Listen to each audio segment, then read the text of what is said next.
Friends, आप सभी का के आयुर्वेदा क्लासेस में स्वागत है।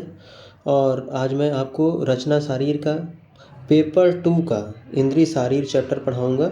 और वो भी इंद्री शारीर का पार्ट 1 मैंने प्रीवियस लेक्चर में कंप्लीट किया था। अभी आज हम लोग पार्ट 2 पढ़ेंगे।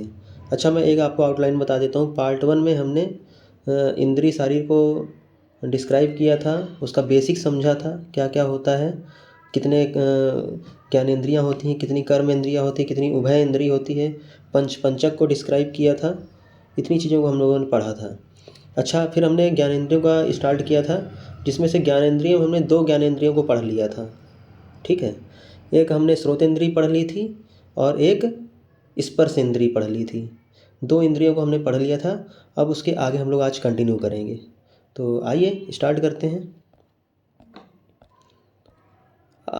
तीसरा होगा क्या? चक्षु इंद्री। श्रोत इंद्री कंप्लीट हो चुका है और स्पर्श इंद्री कंप्लीट हो गया है। अभी हम लोग चक्षु इंद्री स्टार्ट करते हैं। ठीक है, आइए। चक्षु इंद्री यानी कि चक्षु मतलब क्या होता है? अच्छी। अच्छी मतलब क्या होता है? आँख। ठीक है, चक्षु का मतलब होता है अच्छी। अच्छी का मतलब आँख। क्लियर? तो इसके पर्याय क्या होते हैं? अच्छी, चक्षु, दृष्टि, चक्षुर इंद्रिय और दर्शनेंद्रिय। ठीक है, ये सारे क्या है? इसके पर्याय है। अच्छी होगा इसका पर्याय, चक्षु होगा, दृष्टि होगा, चक्षुर इंद्रिय होगा और दर्शनेंद्रिय होगा। ठीक है, जिससे हम लोग क्या कर रहे हैं? दर्शन कर रहे हैं, यानी कि देख रहे हैं। ठीक, तो दर्शनेंद्रिय हो जाएगा। क्लियर? नेक्स्ट क्या है? नेत्र गोलक। अब ये नेत्र गोलक होता क्या है? यानी कि अच्छी गोलक, नेत्र गोलक और अच्छी गोलक होता क्या है? इसे हम लोग क्या कहते हैं? आई बॉल कहते हैं। मॉडर्न विषय में क्या कहते हैं? आई बॉल कहते हैं। तो इसकी उत्पत्ति और स्थिति को देखेंगे अभी हम। ठीक है, कि नेत्र गोलक की क्या उत्पत्ति है और क्या स्थिति है। तो आइए देखते हैं नेत्र गोलक को। नेत्र गोलक क्या होता है? गोल, गो स्तन के आकार का। ठीक है, पंच महाभूतों में निर्मित अवयव है ये। क्लियर? क्या होता है नेत्र गोलक? गोल होता है, गो स्तन के आकार का होता है। ठीक है, और ये पंच महाभूत में निर्मित अवयव है। ठीक है, अब पंच महाभूत में क्या होता है इसका? पंच महाभूत कैसे इसको देखेंगे? ठीक है, तो नेत्र गोलक में पंच महाभूत कहाँ कहाँ है वो हम देखेंगे। ठीक है, तो पृथ्वी से, पृथ्वी महाभूत होता है, अग्नि महाभूत होता है, वायु महाभूत होता है, जल महाभूत होता है और आकाश महाभूत होता है। अब ये होते कहाँ कहाँ हैं? तो पृथ्वी महाभूत जो है वो कहाँ होता है? मांसल भाग, जो आँख में हमारे मांस वाला भाग होता है उसे क्या कहते हैं? पृथ्वी महाभूत। अच्छा, अग्नि महाभूत क्या होता है? रक्त वर्ण का जो होता है, इसमें जो रक्त वर्ण दिखाई दे रहा होता है उसे हम क्या कहेंगे? अग्नि महाभूत।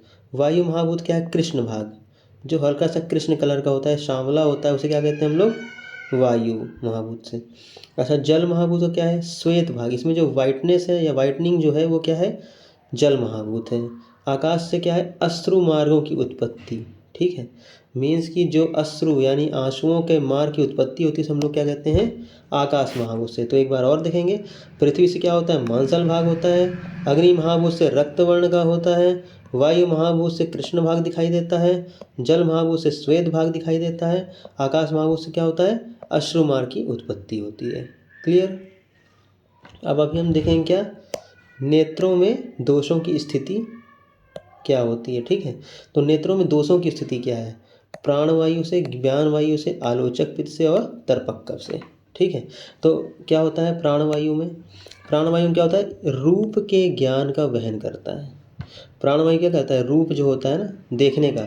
तो रूप किसका, कैसा रूप है, ठीक है, उसको देखने का। ठीक है, उसका ज्ञान हमें कहाँ से प्राप्त होता है? प्राणवायु से प्राप्त होता है। नेक्स्ट क्या है? व्यान वायु, यानी कि गति या हलचल। जो हमारा अच्छी गोलक में आँख है जो गति कर रही है, क्या कर रही है? गति कर रही है या हलचल कर रही है, उसे किससे हम समझेंगे? व्यान वायु से समझेंगे। ठीक है, नेक्स्ट क्या है? आलोचक पित्त, रूप का ग्रहण करता है। ये क्या करता है? रूप का ग्रहण करता है आलोचक पित्त के द्वारा। किसके द्वारा होता है? आलोचक पित्त के द्वारा रूप का ग्रहण होता है। फिर क्या है? तर्पक कफ। तर्पक कफ क्या है? नेत्र को प्रसन्न, स्वस्थ एवं गीला रखता है। तर्पक कफ क्या करता है? नेत्र को प्रसन्न करता है, स्वस्थ रखता है और गीला रखता है। उसमें क्या है? ड्राइनेस नहीं रहने देता है। ठीक है, ड्राइनेस नहीं रहने देता है। ठीक है, उसको गीला रखता है। इतनी चीज़ समझ में आ गई। एक बार और देख लेंगे। प्राणवायु क्या करता है? रूप का ज्ञान वहन करता है। व्यान वायु गति या हलचल करता है। आलोचक पित्त रूप का ग्रहण करता है। और तर्पक कफ क्या करता है? नेत्र को प्रसन्न, स्वस्थ और गीला रखता है। अच्छा, अभी हम देख लेते हैं नेत्र गोलक का प्रमाण कितना होता है। ठीक है, तो नेत्र गोलक की लंबाई कितनी होती है? 2.5 अंगुल होती है, यानी कि 5/2 अंगुल होती है। क्या होगा? नेत्र गोलक की लंबाई जो है वो 2.5 अंगुल होती है। ठीक है, ये MCQ क्वेश्चन में आ सकता है। किस में आ सकता है? MCQ में आ सकता है कि भाई नेत्र गोलक की लंबाई कितने अंगुल होती है। तो वहाँ पे आपको लिखना होगा 2.5 अंगुल या तो 5/2 अंगुल लिखना होगा। ठीक है, नेक्स्ट क्या है? कृष्ण मंडल। कृष्ण मंडल नेत्र के आयाम का तृतीयांश। नेत्र जितना आयाम होता है, आयाम कितना होता है? 2.5 अंगुल होता है। तो उसका तृतीय अंश, उसका तृतीय अंश कितना होगा? 5/2 तो आयाम हो गया, फिर उसका यानी कि मल्टीप्लाई 1/3, तो क्या आ जाएगा? 5/6 अंगुल। इसको भी रट्टा मारेंगे। ठीक है, कृष्ण मंडल में क्या होता है? नेत्र के आयाम का तृतीयांश होता है, यानी कि 5/6 अंगुल होता है, 5/6 अंगुल होता है। ठीक, नेक्स्ट क्या है? दृष्टि।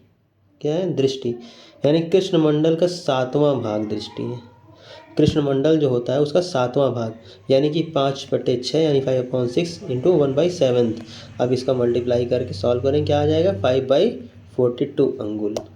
ठीक है, दृष्टि, दृष्टि में क्या आ जाएगा? कृष्ण मंडल का 7वां भाग, ये याद रखेंगे, 7वां भाग। ठीक है, तो 5/6 इंटू 1/7 करके 5/42 अंगुल आ जाएगा। ठीक है, अब नेत्र के विभाग देख लेते हैं कि नेत्र कितने विभाग होते हैं। ठीक है, तो नेत्र में मंडल 5 होते हैं, संधियाँ 6 होती हैं और पटल 6 होते हैं। नेत्र में मंडल कितने होंगे? 5 मंडल होंगे भाई। संधियाँ कितनी होंगी? 6 संधियाँ होंगी। और पटल कितने होंगे? 6 पटल होंगे। क्लियर? अब देखेंगे हम लोग मंडल को। सबसे पहले क्या देखेंगे? मंडल। कौन कौन से मंडल हैं ये अच्छे से याद करते हुए चलिएगा ये। ठीक है, लिखने के लिए आता है। तो मंडल कौन कौन से होंगे? पश्चिम मंडल, वर्त मंडल, श्वेत मंडल, कृष्ण मंडल और दृष्टि मंडल। 5 मंडल हो गए। तो क्या लिखा है? वक्ष मंडल। ठीक है, यानी आई लैशेस। क्या हो जाएगा? Eye lashes. वर्त मंडल में क्या आ जाएगा? आईलिड्स। वर्त मंडल में क्या आ जाएगा? आईलिड्स। श्वेत मंडल में कंजक्टाइवा। जो कंजक्टाइवा होता है उसे कहते हैं श्वेत मंडल कहते हैं। कृष्ण मंडल किसे कहते हैं? कॉर्निया। हमारी आई में जो कॉर्निया होती है उसे कृष्ण मंडल कहते हैं। अच्छा, दृष्टि मंडल क्या होता है? प्यूपिल। क्या होता है? प्यूपिल। प्यूपिल का जो लेंस होता है जिसे आइरिस भी कहते हैं। ठीक है, प्यूपिल लेंस। ठीक है, एक बार और देखेंगे। वर्ष मंडल क्या हो जाएगा? आई लैशेस होगा। वर्त मंडल क्या हो जाएगा? आईलिड्स होगा। श्वेत मंडल क्या होगा? कंजक्टाइवा होगा। कृष्ण मंडल कॉर्निया हो जाएगा। और दृष्टि मंडल क्या होगा? प्यूपिल लेंस। ठीक है, प्यूपिल लेंस हो जाएगा। तो अभी हम क्या देखेंगे? अभी हम देखेंगे क्या? संधियाँ। संधियाँ देखेंगे। ठीक है, तो संधियाँ कितनी होती हैं? 6 संधियाँ होती हैं। याद करना होगा। देखिए, ये चीज़ें याद करने वाली चीज़ें हैं। ठीक है, फिर से लिख रहा हूँ मैं यहाँ पे। ये सब चीज़ें क्या होती हैं? याद करने वाली होती हैं। तो क्या है? संधियाँ। संधियाँ कितनी होती हैं? 6 संधियाँ होती हैं। ठीक है, अच्छा, मंडल 5 होते हैं, संधियाँ 6 होती हैं। तो अब संधियाँ देखेंगे। पश्चिम मंडल, पश्चिम वर्मगत क्या होगा? वर्मगत संधि। पहली क्या होगी? पश्चिम वर्मगत संधि। फिर वर्त में श्वेतगत संधि। फिर श्वेत कृष्णगत संधि। फिर क्या है? कृष्ण दृष्टिगत संधि। और कनीनक संधि। कनीनक संधि क्या कहते हैं? इनर कैंथस भी कहते हैं। ठीक है, अपांग संधि यानी आउटर कैंथस। ये 6 संधियाँ होती हैं। फिर से देखेंगे एक बार, क्या हो जाएगा? पश्चिम वर्तमगत संधि 1, वर्तम श्वेतगत संधि 2 हो गई, श्वेत कृष्णगत संधि 3, कृष्ण दृष्टिगत संधि 4, कनीनक संधि 5, अपांग संधि 6। ये 6 संधियाँ होती हैं। ठीक है, अब पटल कितने होते हैं भाई? पटल भी देख लेते हैं। तो पटल की संख्या कितनी होती है? इनकी संख्या कितनी होती है भाई? 5। इनकी संख्या भी 6 होती है हालांकि। चलिए देखते हैं अभी। तो शेष 4 पटल, 4 पटल होते हैं कि 6 होते हैं पटल, 6 पटल होते हैं, ठीक है। तो नेत्र के अंदर होते हैं, कहाँ होते हैं? नेत्र के अंदर। पहला क्या होता है? प्रथम तेजो जलाश्रित पटल, क्या होता है? तेजो जलाश्रित पटल होता है, ठीक है। दूसरा क्या होता है? मांस आश्रित पटल, दूसरा क्या हो जाएगा? मांस आश्रित पटल। तीसरा क्या होगा? मेदो आश्रित पटल, तीसरा क्या होगा? मेदो आश्रित पटल। चौथा क्या होगा? अस्थि आश्रित पटल, चौथा क्या होगा? अस्थि आश्रित पटल होता है, ठीक है। और 2 वर्त पटल होते हैं, 4 इधर हो जाएंगे, 2 ये हो जाएंगे। 2 वर्त पटल कहाँ होते हैं? नेत्र के बाहर होते हैं, ठीक है। टोटल पटल कितने होते हैं? 6 होते हैं। पहला क्या होता है? तेजो जलाश्रित पटल होता है। दूसरा होता है मांस आश्रित पटल। तीसरा होता है मेदो आश्रित पटल। चौथा होता है अस्थि आश्रित पटल। और 2 वर्त पटल होते हैं जो कि नेत्र के बाहर होते हैं, ठीक है। और क्या लिखा हुआ है? मोटाई दृष्टि के पंचम भाग के बराबर होती है। मोटाई कितनी होती है? दृष्टि के पंचम भाग के बराबर, दृष्टि के पंचम भाग यानी 1/42 अंगुल होती है, ठीक है। 1/42 अंगुल होती है, क्लियर। तो यहाँ तक हमने पढ़ा क्या क्या पढ़ा? चक्षु इंद्री पढ़ा हमने, ठीक है। ज्ञानेंद्री की तीसरा नंबर यानी कि चक्षु इंद्री को हमने पढ़ा है। अभी हम क्या पढ़ेंगे? रसना इंद्री यानी कि टंग, यानी कि जीभ के बारे में, ठीक है। रसनेंद्री के बारे में पढ़ेंगे। तो आइए रसनेंद्री स्टार्ट करते हैं। रसना यानी कि जिह्वा। सर्वप्रथम पर्याय देखेंगे। पर्याय क्या होता है? रसना, जिह्वा, जिह्वका, गो जिह्वा, वाग इंद्रिय, रसनेंद्रिय भी कहते हैं, ठीक है। तो ये पर्याय याद करने बहुत ज़रूरी है। क्या होंगे फिर से? रसना के पर्याय क्या हो जाएंगे? रसना हो जाएगा, जीवा हो जाएगा, जीविका हो जाएगा, गो जिह्वा हो जाएगा, वाग इंद्रिय होगा और रसनेंद्रिय होगा। अब इसका परिचय देख लेते हैं। यह मुख गुहा यानी कि माउथ कैविटी, मुख गुहा क्या होता है? माउथ कैविटी में स्थित होते हैं, ठीक है। इसका पश्चिम सिरा जो होता है यानी पोस्टीरियर एंड जो होता है वो कंठिका अस्थि यानी कि हायोइड बोन से संबंध रखता है, ठीक है, संबद्ध होता है तथा स्थिर रहता है, ठीक, संबद्ध रहता है और स्थिर रहता है। पूर्व सिरा क्या होता है? एंटीरियर एंड जिसे कहते हैं, वो क्या होता है? ओपन होता है, ठीक है, और चल होता है। फिर से देखेंगे इसे। यह क्या होता है? मुख गुहा यानी कि माउथ कैविटी में स्थित होते हैं। इसका पश्चिम सिरा जो होता है वो कंठिका यानी कि, ठीक है, कंठिका अस्थि क्या होता है? हायोइड बोन से संबंध तथा स्थिर रहता है, ठीक, संबद्ध रहता है और स्थिर रहता है। अच्छा, पूर्व सिरा जो होता है यानी एंटीरियर एंड जो होता है वो खुला हुआ होता है यानी कि ओपन रहता है, ठीक है, और क्या होता है? चल होता है, चलायमान होता है, क्लियर। जो पूर्व सिरा होता है वो चलायमान होता है। फिर क्या है? जीवा मांस निर्मित प्रत्यंग है। आप देखते भी होंगे अपने जीवा में मांस होता है, ठीक है। तो जीवा क्या होता है? मांस निर्मित प्रत्यंग होता है, ठीक। चारों ओर से यह श्लेष्मल कला से आच्छादित है। चारों ओर से क्या है ये? श्लेष्मल कला से, ठीक है, श्लेष्मा की कवरिंग होती है, ठीक है, श्लेष्मल कला से आच्छादित होता है, ठीक है, चारों तरफ। अब इसकी उत्पत्ति देख लेते हैं। कफ शोणित मांसा नाम सारो जीवा प्रजायते। एक श्लोक दिया है, क्या लिखा है? प्रोनाउंसिएशन देखिएगा ध्यान से। क्या है?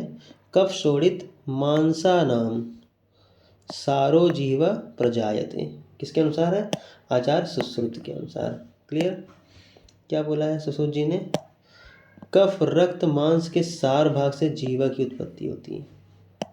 किससे होती है भाई? कफ रक्त और मांस के जो सार भाग होते हैं, क्या होते हैं? सार भाग होते हैं, ठीक है, यानी जीष्ट होता है जो, वो क्या, उससे क्या होता है? जीवा की उत्पत्ति होती है, जीवा की उत्पत्ति होती है, ठीक है।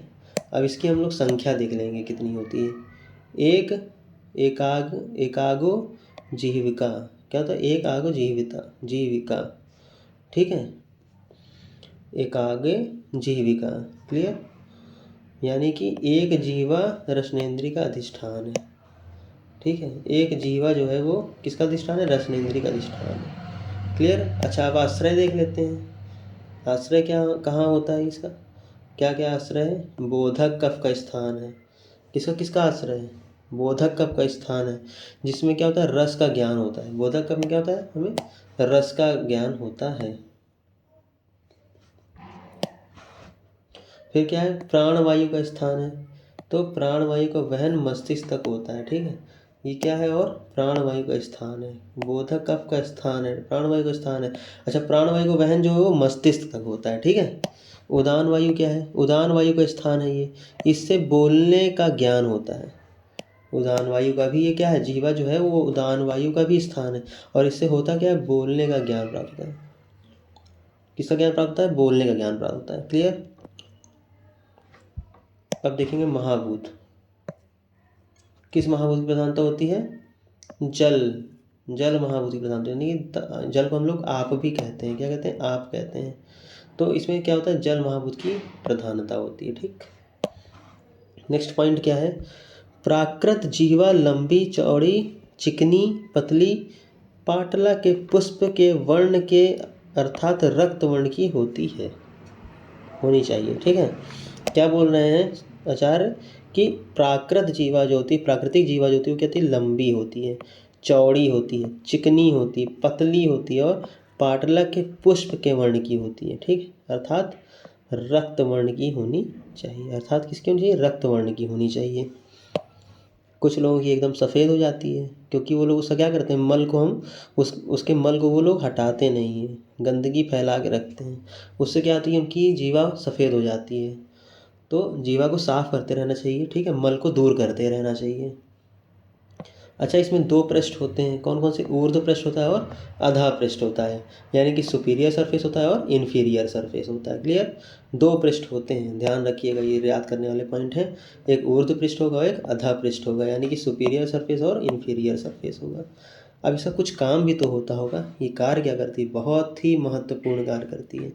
तो जीवा या षड रसों का ज्ञान कराने वाला, बोलने में सहायक, चबाने में सहायक, ग्रास निगलने में सहायक तथा लेह पदार्थों को चाटने वाला इंद्रिय है। देखिए इसके कार्य कितने महत्वपूर्ण हैं। जीवा क्या कहती है, षड रस, षड रस होते हैं ना, मधुर अम्ल लवण कटु तिक्त कसाय, तो षड रसों का ज्ञान कराने वाला होता है, बोलने में सहायक होती है, चबाने में भी सहायक होती है, अच्छा ग्रास निगलने में महत्वपूर्ण योगदान यानी बहुत सहायक होती है, तथा लेह पदार्थों को, जितने भी लेह वाले पदार्थ हैं उनको चाटने वाला, ये द्रव्य चाटने वाला इंद्रिय है। ठीक है, समझ गए। फिर क्या है, श्लेष्मल। श्लेष्मल कला से आवृत होने के कारण अभ्यंतर औषधि को, अच्छा इसमें क्या होती है, श्लेष्मा की कवरिंग होती है, श्लेष्मा की क्या होती है, आवरण होता है, श्लेष्मा का आवृत होती है। ठीक है, तो श्लेष्म कला से आवृत होने के कारण अभ्यंतर औषधि जो होती है, ठीक है, अभ्यंतर औषधि को देने के लिए यह एक मार्ग है। ठीक है, अभ्यंतर औषधि को देने के लिए यह एक मार्ग है। जीवा पर औषधि द्रव्य मलने से उसका तुरंत शोषण हो जाता है। ठीक है, जीवा जो होती है उस पर अगर हम औषधि द्रव्य को तुरंत मल दें तो उसका तुरंत शोषण हो जाता है। ठीक है, ये भी एक क्या है, महत्वपूर्ण योगदान है। तो क्या है ये, श्लेष्मल कला से आवृत होने के कारण अभ्यंतर औषधि को देने के लिए यह एक महत्वपूर्ण मार्ग है। ठीक है, जीवा पर औषधि द्रव्य मलने से क्या होता है, उसका तुरंत शोषण हो जाता है, तुरंत शोषण हो जाता है। ठीक, नेक्स्ट पॉइंट क्या है, अतः मर्माघात की अवस्था में तंद्रा, भ्रम, बेहोशी, इन अवस्थाओं में जीवा द्वारा अभ्यंतर औषधि देते हैं। इन केस मान लीजिए मर्म का आघात हुआ है, अभी मैं आगे मर्म पढ़ाऊंगा, आपको नहीं पता मर्म क्या होता है। मर्म क्या है कि मर्म स्थान मतलब ऐसे स्थान होते हैं जहाँ पर अगर आघात होता है तो आदमी की मृत्यु भी हो सकती है। ठीक है, इंसान की मृत्यु भी हो सकती है। तो वही चीज़ बोला गया है कि मर्म का आघात अगर होता है तो उस अवस्था में भी क्या होती है, तंद्रा हो जाती है या भ्रम होता है, बेहोशी होती है। तो इन अवस्थाओं में जीवा द्वारा अभ्यंतर औषधि को दिया जाता है। ठीक है, जीवा के द्वारा, भाई वो तो बेहोश पड़ा हुआ है तो उसे समझ नहीं होती कि हमें मेडिसिन को कैसे खाना है, दवाओं को कैसे ग्रहण करना है। तो उस समय हम लोग क्या करते हैं, जीवा के द्वारा ही उसे औषधि दी जाती है। ठीक है, और उसका शोषण भी जल्दी हो जाता है। अभी क्या देखेंगे, लास्ट ज्ञानेंद्री यानी कि पांचवी ज्ञानेंद्रिय यानी कि घ्राण अर्थात नासा यानी कि नोज। ठीक है, क्या कहते हैं, घ्राण को नासा कहते हैं या नोज कहते हैं। क्लियर, अब इसका पर्याय देखेंगे। पहले पर्याय क्या होता है, नासा होगा, घ्राण होगा, नासिका होगा, गंध इंद्रिय होगा, घ्राण इंद्रिय होगा। ठीक है, तो पर्याय क्या होगा, नासा का नासा, घ्राण, नासिका यानी कि नाक, गंध इंद्रिय जहाँ से गंध प्राप्त हो रही, घ्राण इंद्रिय भी सूंघना होता है। ठीक है, घ्राण इंद्रिय। तो इसका एक छोटा सा श्लोक है, नासा घ्राण इंद्रिय स्थानम। ठीक है, तो अब इसका स्थान देख लेते हैं क्या होता है। नासा घ्राण इंद्रिय का क्या है, स्थान है।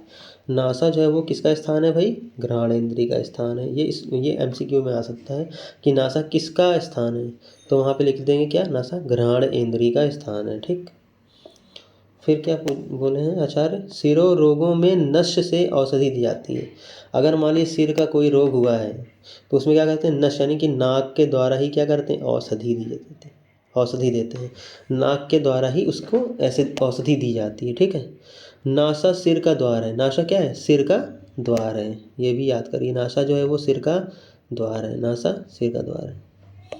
फिर नेक्स्ट क्या है, नासा ही शीर्षो द्वारम। वही श्लोक लिखा गया है, जो नासा सिर का द्वार है उसी का श्लोक रूप में लिखे हैं क्या, नासा ही शीर्षो द्वारम। नासा ही क्या है, सिर का द्वार है। फिर चौथा पॉइंट क्या हो जाएगा, नासायाम त्रीणी, नासायाम त्रीणी। तो नासा में 3 अस्थियां होती हैं। आचार्य सुश्रुत के अनुसार क्या है, नासा में कितनी अस्थियां होती हैं, 3 अस्थियां होती हैं भाई। ठीक है, पांचवा पॉइंट क्या होगा, मेदो घ्राणम चा जीवा चा कवा सुतराम उराहा। ठीक है, घ्राण में ये कफ का स्थान बताया गया है। घ्राण जो है नासा, उसमें क्या है, ये कफ का स्थान बताया गया है, ये श्लोक है। ठीक है, कफ का स्थान का श्लोक है ये।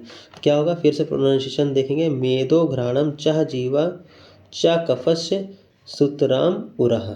ठीक है, घ्राण में कफ का स्थान बताया गया है इसको, नासा को। ठीक है, फिर क्या है, छठवां पॉइंट, स्व अंगुली प्रमाणेन चतुरंगुला नासिका। स्व अंगुली प्रमाणेन चतुरंगुला नासिका मतलब नासिका का प्रमाण 4 अंगुल होता है। ये इम्पॉर्टेंट पॉइंट है। ठीक है, नासिका का प्रमाण कितने अंगुल होता है भाई, 4 अंगुल होता है, 4 अंगुल होता है। नेक्स्ट क्या है, बहिः मुखे द्वे श्रोतांसी, श्रोतांसी, बहिर्मुखे द्वे श्रोतांसी। बहिर्मुख स्रोतसों के वर्णन में 2 नासा के स्रोतस हैं। जो बहिर्मुख स्रोतस होते हैं उनके वर्णन में क्या है, 2 नासा के स्रोतस हैं। याद रखिएगा, 2 तो क्या है, नासा के स्रोतस हैं। ठीक, नेक्स्ट पॉइंट क्या है, अभ्यांतरतः तत्र फणे मर्माणी। अभ्यांतरता तत्र फणे मर्माणी, नासा के अंदर दोनों ओर फण मर्म होते हैं। ठीक है, नासा के अंदर जो होता है दोनों ओर क्या होता है, फण वाले मर्म होते हैं। कौन से, फण मर्म होते हैं। ठीक है, ये ऐसे फेस होगा, मान लो ये आई होगी, तो ये जो नाक है तो इसके अंदर साइड यहाँ पे क्या होते हैं, 2 फण मर्म होते हैं। क्या होते हैं, फण मर्म होते हैं। फिर से समझा दूँ क्या, देखिए अच्छे से। ये मान लीजिए हमने किसी का फेस बनाया है, यहाँ पे आई हो गई तो ये नोज हो गई, तो एक मर्म यहाँ हो जाएगा, एक मर्म यहाँ, यही क्या है इसके फण मर्म हो जाएंगे। ठीक है, मर्म बढ़ाऊंगा मैं भी आगे। तो क्या बोला है, नासा के अंदर दोनों ओर क्या होते हैं, फण मर्म होते हैं। अच्छा, कार्य क्या होता है, जब प्राण व स्रोतस का श्वासोच्छ्वास करने का मुख्य अंग है। जो प्राण व स्रोतस होती है क्या है, उसका श्वास का उच्छ्वास करने का मुख्य अंग है, तथा गंध का ज्ञान कराने वाला एक प्रमुख ज्ञानेंद्रिय है। और क्या करता है ये भाई, ये क्या करता है, प्राण व स्रोतस जो होता है उसका उच्छ्वास कराने का मुख्य अंग है, और गंध का ज्ञान कराता है। किसका ज्ञान करता है, गंध का ज्ञान, सूंघने का हाँ ज्ञान, स्मेल का ज्ञान है, बैड स्मेल या गुड स्मेल का ज्ञान हमें कहाँ से होता है, घ्राण इंद्रिय से होता है। ठीक है, तो ये एक क्या है, प्रमुख अंग है। ठीक है, प्रमुख इंद्रिय है ये घ्राण इंद्रिय। तो यहाँ से घ्राण इंद्रिय फिनिश हुई, तो हमारी ज्ञानेंद्रियाँ पूरी फिनिश हो गई। ठीक है, अभी हम क्या पढ़ेंगे, कर्मेंद्रिय। कर्मेंद्रिय क्या होती है, कर्म इंद्रिय 5 होती हैं। तो ज्ञानेंद्रियों से प्राप्त ज्ञान के आधार पर जो विशिष्ट क्रिया करते हैं वे कर्म इंद्रियां हैं।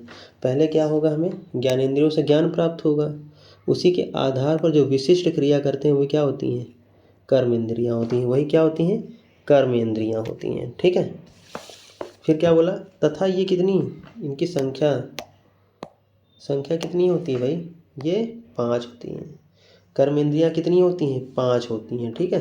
तो पहली क्या होती है, हस्त होती है, दूसरी पाद होती है, तीसरी गुद होती है, चौथी क्या होती है, उपस्थ होती है, और पांचवी क्या होती है, वाक होती है, ठीक है। पांचवी क्या होती है, वाक होती है। तो ये सारी क्या है, कर्मेंद्रियाँ हैं। क्लियर, ये सारी कर्मेंद्रियाँ होंगी। तो एक बार और देखेंगे।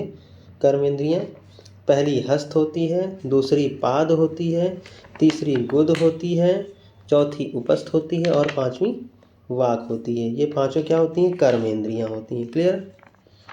फिर क्या बोल रहे हैं, अर्थात अच्छा, हाथ, हस्त, पाद, गुद, उपस्थ और वाग इंद्री, ये क्या होती हैं, 5 कर्मेंद्रियाँ होती हैं। वही चीज़ ऊपर बताई गई। हस्त कितने होते हैं, 2 होते हैं भाई, सभी के 2 हाथ होते हैं, कोई मेरे ही नहीं, सभी कितने, 2 हाथ होते हैं, ठीक है।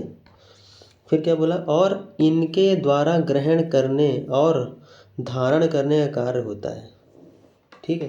ये जो 2 हाथ होते हैं, इनके द्वारा क्या होता है, इनके द्वारा, हस्त 2 होते हैं, इनके द्वारा ग्रहण करने, ठीक है, क्या करने, ग्रहण करने और धारण करने का कार्य होता है, ठीक है। इनके द्वारा ग्रहण करने और धारण करने का कार्य होता है। और पाद भी कितने होते हैं, 2 होते हैं। पैर कितने होते हैं भाई, पाद मतलब क्या होता है, पैर। तो पैर कितने होते हैं, पैर 2 होते हैं, ठीक है। इनके द्वारा चलने फिरने का कार्य होता है।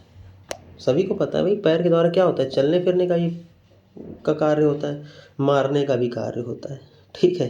तो मारने का भी कार्य होता है, लेकिन मेन कार्य क्या होता है, चलने फिरने का कार्य होता है, हमें मारना नहीं किसी को, ठीक। शरीर की उत्क्षेपण, अपक्षेपण, प्रसारण, आकुंचन एवं तिर्यक गमन रूप क्रियाएं हस्त एवं पाद 2 ही होती हैं, ठीक है। तो अब क्या बोल रहा है कि शरीर की उत्क्षेपण, ठीक है, और अपक्षेपण, प्रसारण यानी चलने फिरने, आकुंचन या तिर्यक गमन, ठीक है, ये सारी क्रियाएं कहाँ से होती हैं, हस्त एवं पाद के द्वारा ही होती हैं। कहाँ से होती हैं, ये हस्त एवं पाद के द्वारा ही होती है। क्लियर। अच्छा, फिर नेक्स्ट क्या है, अब गुद की बात करते हैं। किसकी बात करेंगे भाई, गुद की बात करेंगे। अच्छा, गुद का कार्य क्या होता है, मल का त्याग करना। गुद का कार्य क्या होता है, मल का त्याग करना होता है, ठीक है।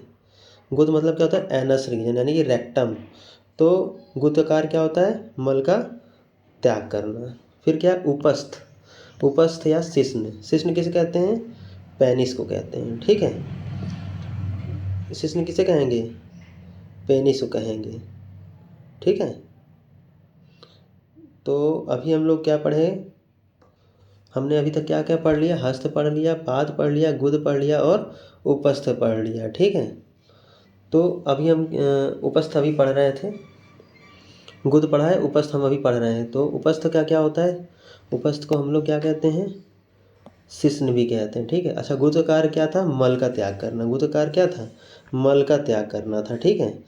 तो अच्छा, शिश्न का कार्य क्या है, पेनिस का कार्य मूत्र का त्याग करना। शिश्न का कार्य क्या है, मूत्र का त्याग करना, ठीक है, मूत्र का त्याग करना। फिर क्या है, मैथुन कर्म में आनंद प्राप्ति। मैथुन कर्म जो होता है उसमें क्या होता है, आनंद की प्राप्ति होती है, ठीक है। एवं उत्पत्ति में होता है, ठीक है, यानी कि प्रजनन की उत्पत्ति में, यानी कि बेबी के, ठीक है। तो क्या बोला, मैथुन कर्म में आनंद प्राप्ति प्रजनोत्पत्ति में होता है इसका, ठीक। और नेक्स्ट क्या है, वाक। वाक यानी कि वाणी यानी जीवा इंद्री कहते हैं। वाणी क्या कहते हैं, जीवा इंद्री कहते हैं। क्लियर। तो इससे वाणी कर्म की प्रवृत्ति होती है। क्या होती है, वाणी कर्म की प्रवृत्ति होती है जीवा से, ठीक है। वाक मतलब जीवा, वाणी की वाणी कर्म की उत्पत्ति होती है। क्लियर, वाणी कर्म की। तो हमने क्या क्या पढ़ लिया, हस्त पढ़ लिया, पाद पढ़ लिया, गुद पढ़ लिया, उपस्थ पढ़ लिया और वाक पढ़ लिया। इन सारी चीज़ों को हम लोगों ने पढ़ लिया, ठीक है। तो इस तरह हमारा ज्ञानेंद्री और कर्मेंद्री दोनों फिनिश हो जाता है, ठीक है। तो यहीं से इंद्री चैप्टर समाप्त होता है। और अभी हम लोग पूरा इंद्री शारीर कंप्लीट कर दिए हैं।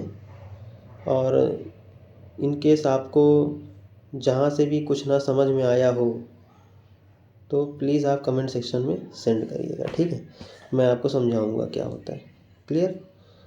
जहाँ भी आपको समझ में ना आया हो तो आप मुझे कमेंट सेक्शन में बताइएगा, मैं आपको समझाऊंगा। और सब्सक्राइब ज़रूर करिए, शेयर ज़रूर करिएगा, ठीक है।